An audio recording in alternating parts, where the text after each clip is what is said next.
রাধা কৃষ্ণ ছাড়া তার কথা কখনো উল্লেখ করা হয় না, তবুও তাকে বন্ধন উপাধিতে অস্বীকার করে। সম্পর্ক এতটাই ঐশ্বরিক যে এটি সংজ্ঞা, আচার, অনুষ্ঠান, এমনকি সময়ের সীমাকেও ছাড়িয়ে যায়।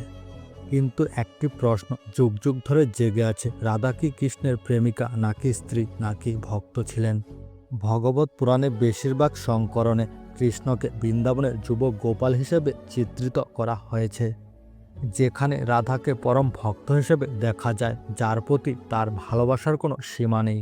মজার বিষয় হলো, রাধা এবং কৃষ্ণের মধ্যে আনুষ্ঠানিক বিবাহের কোনো বৈদিক প্রমাণ নেই, তবুও তাদের বন্ধন প্রায়শই স্বামী স্ত্রীর চেয়েও গভীর বলে বর্ণনা করা হয়েছে। তাদের ভালোবাসা আচার অনুষ্ঠানের দ্বারা আবদ্ধ ছিল না, এটি ছিল বিশুদ্ধ ভক্তি, যা ঐশ্বরিক স্বীকৃতি থেকে উদ্ভূত হয়েছিল। কৃষ্ণ বৃন্দাবন ছেড়ে মথুরা এবং দ্বারকায় তার কর্তব্য গ্রহণ করলেও রাধা কখনো তাকে ত্যাগ করেনি।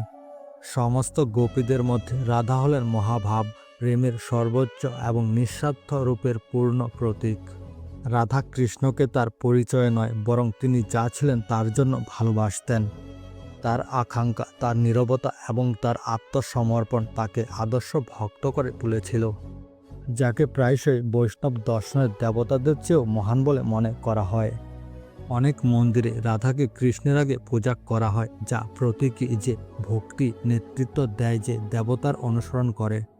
সুরদাস, মীরা, চৈতন্য মহাপ্রভু এবং জয়দেব এর মতো কবিরা কৃষ্ণের প্রতি রাধার প্রেমের কথা অবিরাম গেয়েছেন, শুধুমাত্র রোমান্টিক নয়, বরং আধ্যাত্মিক মিলনের মতো।